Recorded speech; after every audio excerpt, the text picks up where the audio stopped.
The subjective drive, fear is one hell of a motivator, obviously. Desire, any tale of a man rescuing a woman or a woman rescuing a man, I don't. Desire, in the self, and I think the self might be powered by some type of pride, which is something I just don't do. Anybody with pride I've ever met is a total fucking imbecile. They just seem to think highly of themselves, even though they're completely moronic and they just do stupid shit. And then once again, it's everybody else's fault. That ain't me. Envy. The amount of people who are envy brains and are attracted to me is ridiculous. There are people I have cut out of my life a long time ago that actually tune into my YouTube page and watch my YouTube videos because they were jealous of me in high school and they still haven't gotten over it, even though I don't even have anything now. Okay.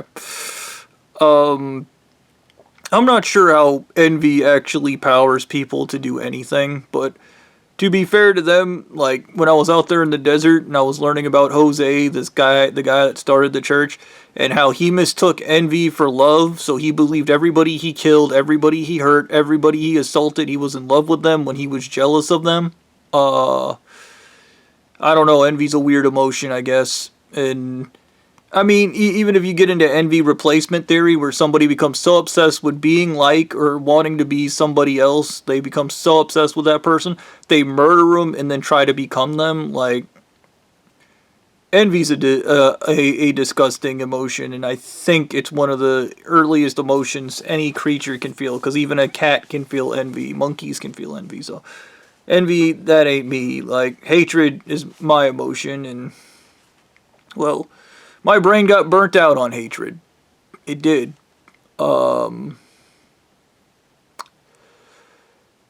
It's not powerful enough to push me to the finish line, so to speak.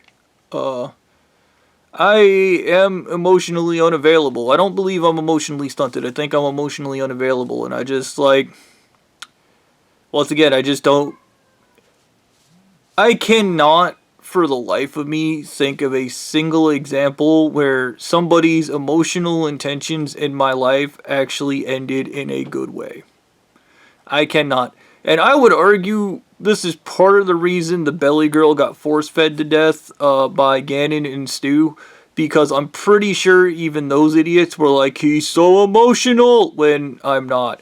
Even in these videos where you see me freak out and get scared or I panic, and these are all new things to me. Before I was poisoned with heavy metals, before these assholes altered my psychology, none of those things were a thing with me. I was always a rock. I didn't do emotion. I was just a fucking brick. If I could get back to that psychology, I guarantee you I could take the church down a second time. Like, no doubt, because I just wouldn't give a shit. I was just a fucking rock. You could not reach me on an emotional level. This emotional shit, my theory about this emotional shit is the lead in all the heavy metals, because remember, they put cadmium in my food at one point. Destroyed my Halo brain, and then when my Halo brain was rebuilt, the new neurons and new pathways through neuroplasticity rebuilt new ones, and those new ones weren't like the old ones that simply underperformed or just didn't work. So I have new super sensitive squishy emotions, which kind of slow me down on every level. It kind of sucks. The other thing that powers people to do stuff is faith. They just believe irrationally, and that ain't me, bro. That ain't me. Like, I used to trust in the universe right up until this event happened. And then I just saw how disgusting everybody could be, because I literally just used to believe everybody wanted to do the right thing, and that's why nobody was going to kill me and nothing bad was going to happen, because everybody just wanted to do the right thing secretly. And faith is kind of stupid. It is. You are just randomly trusting that everything is going to work out. And that's just dangerous. It's stupid. It's probably gotten more people killed than it has saved by that metric. Self-respect, I don't really comprehend how self-respect feels anybody to do anything. Like, I guess this might feed into the fact that I'm not an aggressive person. Those aggressions are all stacked up to fuel my hatred. This is why you shouldn't repress things. They stack up to fuel my hatred, so I don't have the aggression to cover the self-respect. Like, I remember this shit where this guy kept bullying me until he was like, I just want you to stand up for yourself, so I stabbed him in the eye with a pencil. Okay. Like, that guy wanted me to do that, and he got mad at me, because the truth is, when people are doing that, they don't actually want you to stand up for yourself. They just know they can get away with it, and they're going to keep doing it because it makes them feel good, right up until they get stabbed in the eye with a pencil, and then they leave you alone. Okay.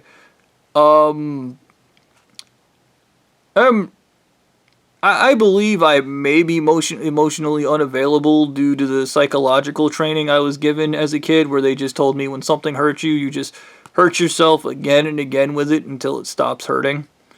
And I firmly believe that is where my emotional unavailability comes from. But the other end of that is it's definitely started by my parents, because similar to, I guess, like lemon grab a little bit, maybe not 1,000,000%, but sympathy and empathy feel like a trap. It always feels like somebody's trying to get something out of me. And I've done it. I've played along with it before because I tried to understand it one time. There was this girl that wanted me to say I loved her, so I said it like 3 or 4 times. And she was like, ugh, and just the disgusting behavior was just baffling. I didn't appreciate the way she was acting, nor was I sincere in what I was saying. And when you're not sincere in what you're saying, you really don't feel good about what you're doing. Like I said, I played along with it for a short while there.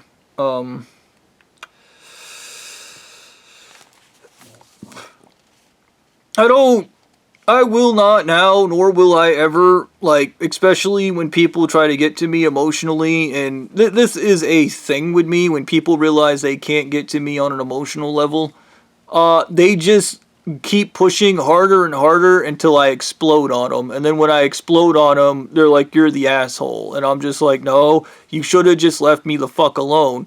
And I guess it's normal for people to be emotionally available, and I had a kid one time tell me I'm selfish. The issue with my emotions is I'm selfish, and that's why I won't broadcast them to anybody, but like, I attract narcissists who manipulate your emotions, so I just don't let them. That's the end game. I just don't let them. And yeah, it drives them insane. Oh, I'm trying to manipulate. It's not working. I remember one time, Gannon, we had a back and forth, and Gannon was like making fun of me, trying to get a rise out of me. And it's the thing with a narcissist. They get a rise out of you, and they're like, I got him!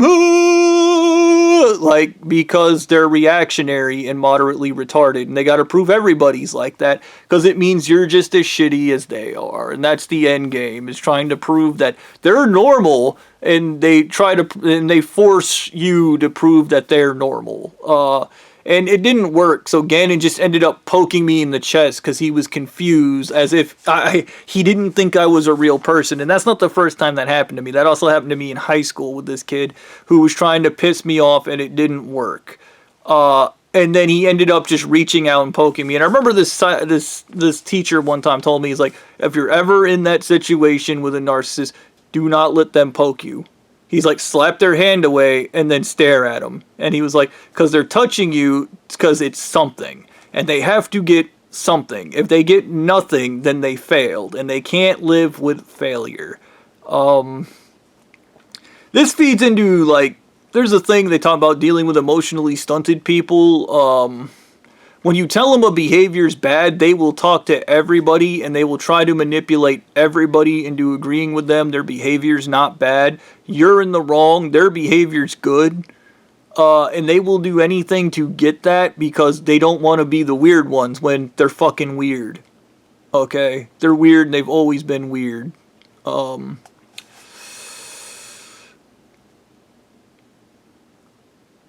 I guess if I was more emotional, and this kind of came up, one of the wives called me. I keep calling them the wives. One of these girls, I should really just call them the girls, because honestly, I was high on drugs when all this shit was going on. And I remember them in this conversation. I could probably see 1,000 of them in my mind. From getting into a fist fight in middle school where this teacher was like, you just don't care that you hurt that person. And everybody's scared. Oh, he's psychopathic. I don't do emotion and I don't fucking care. Like, legitimately. I learned recently that emotionally unavailable people just straight up don't feel their emotions. And okay, I mean, I've never been afraid to feel my emotions. I just let them happen when they happen and then I move on. I don't know what you're supposed to do, I guess. I don't think I was ever trained that, but whatever. But yeah, this conversation, even between girls I tried to date to people I got into a fist fight with to people that are like, you didn't care, I nearly died. Like, no. It's that conversation. People snap on me and they're like, oh, my emotions were not being validated. I need to freak out. You're weird. To me, you're weird. Okay? Maybe to normal people that's normal, but to me, you're weird. Like, people didn't give a shit about how I felt growing up. That's for fucking true. Like, I don't know. And I think about it now. Yeah, I think if I had emotional content behind this, it would probably be easier for me to do. And I think that's a big block for me to get over and just try to get this shit done. Is I don't have the emotional drive. I have the fear of not doing it, but fear isn't a fuel to make you do something. It's kind of a hindrance on a lot of levels. Even if I alter how I process fear, it doesn't push me into doing what I want to do. And what I want, like, even what the thing, you see, this is the thing. I do the right thing because it's the right thing. But in this scenario, the right thing does not end in reward. It ends in misery. And that's just a huge one. Once again, my fear of commitment. I hate commitment. It is a rigid, stupid structure that stops you from getting freedom. Like, and yeah, everybody on the planet, for some reason, meets me and goes, I need to control that guy! He needs to be controlled! And, like, dude, I just picture Stu doing that regularly in his house. I can't control it! Like, okay, great. Because you were raped in the ass, and now everybody has to suffer for it. Whatever. Fucking, yeah. I, had a dream last night.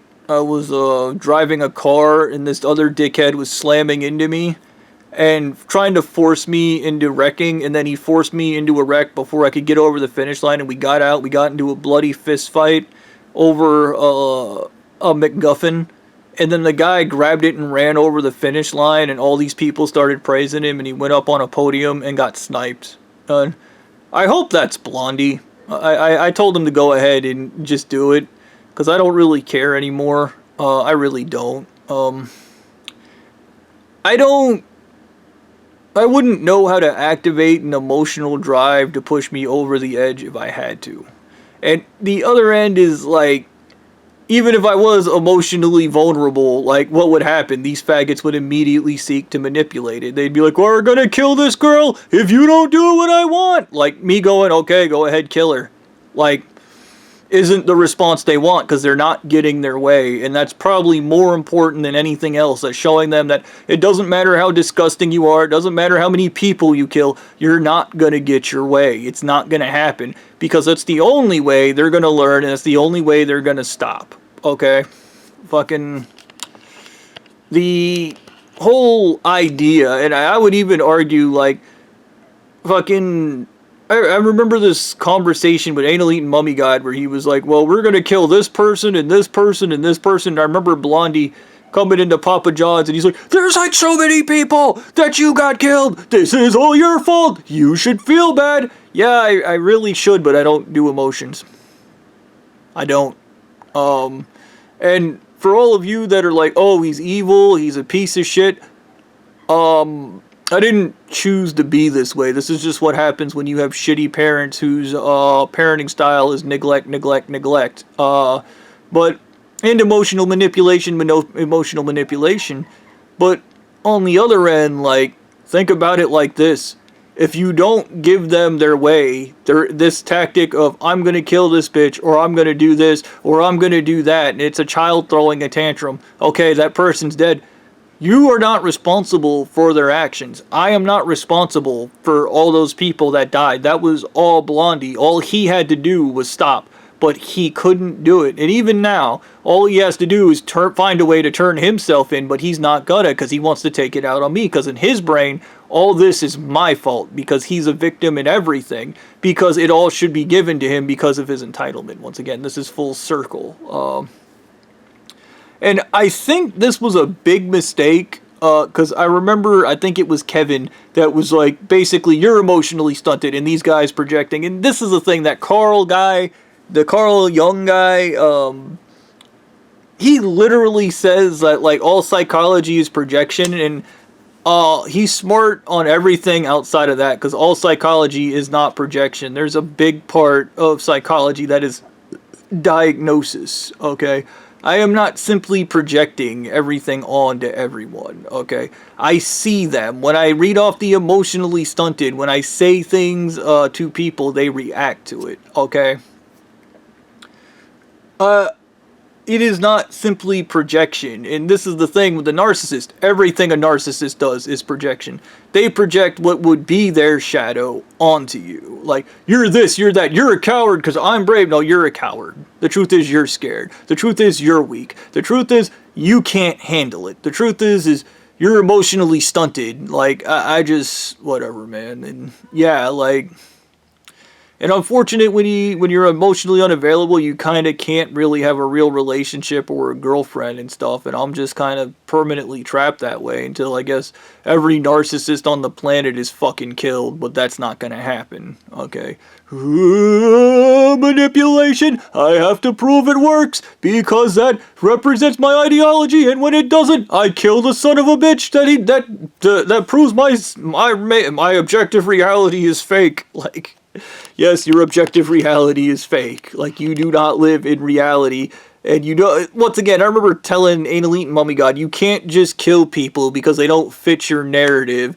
Because they prove your reality is fake. You don't get to murder them. Oh, he doesn't give in to fear like everybody else. Kill him. Like, great. You should cherish that person because they're unique and different than everybody else. Like, you should be disappointed that everybody is the same, but in his brain everybody has to be like him because this is the superior psychology. Emotionally stunted, thinking like a 2-year-old, raping babies and hurting people is the only way. There is no other way. But then you get into psychology and you find out there's a bunch of other ways to deal with things. I don't know how to self-treat emotional unavailability, and I don't even know how you're supposed to turn on the thing that lets you be emotionally available. And after that, I would then have to figure out how you turn these emotions into fuel to get stuff done. The women I talked to were very emotional about what happened, but I was just like, this is just an event, and meh, like, what happened, happened. And you go, you don't feel any shame, you don't feel any regret. Well, no, because I did my best, okay? And when you do your best and you fail, you don't really feel regret. Like, yeah, the injustice bothers me. It is something that bothers me, but I would even argue to some extent, Blondie needs to learn how to sit on his mistake and just accept that he fucked everything up. And I would argue that he needs to go through the dark night of the soul and the ego death. And his ego death might kill him because it's the only thing he has. He might have to go through that and recognize that he fucked everything up because he's a fuck up. Like, just Blondie, you're a fuck up. Oh, reality. Like, you know, his shadow self is just fucking full of all of his mistakes while he's just hiding like the little bitch he is. But whatever. Just, yeah, I don't know how to get that passion going. That passion you need to get that fuel. I feel like Goku when he first gets into autonomous Ultra Instinct and he doesn't know how to move, and I guess I've been like that my entire life.